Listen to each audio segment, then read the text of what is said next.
Hey guys, welcome back to my channel.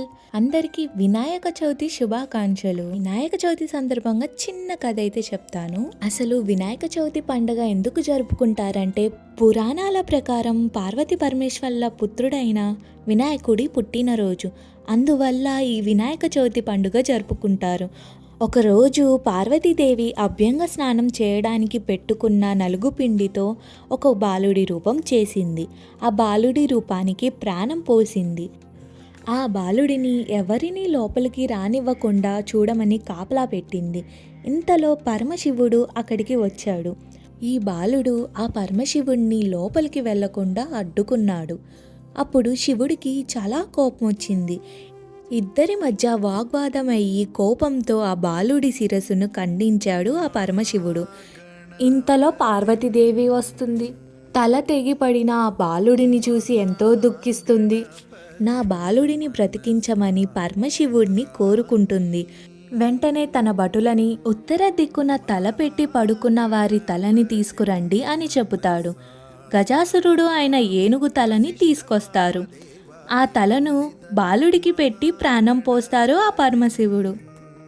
ఆ ఆది దంపతులు ఆ బాలుడిని కుమారుడుగా స్వీకరిస్తారు. ఆ విధంగా మూషికాసురుడు అనే రాక్షసుడిని చంపడానికి విరూపుడిగా అవతరిస్తాడు. అందుకే ఆ రోజు వినాయకుడి బొమ్మను తెచ్చుకొని వినాయక చవితి అనేది జరుపుకుంటాము. ఆ విఘ్నేశ్వరుడికి ఎంతో ఇష్టమైన ఉండ్రాలని నైవేద్యంగా సమర్పించుకుంటాము. వినాయకుడి పూజలో పత్రితో పూజలు చేయటం ఎంతో ప్రత్యేకత. 21 పత్రులు పూజలో వాడుతారు. అవన్నీ ఆయుర్వేద వైద్య విధానంలో మంచి ఔషధ గుణాలు ఉన్నాయి.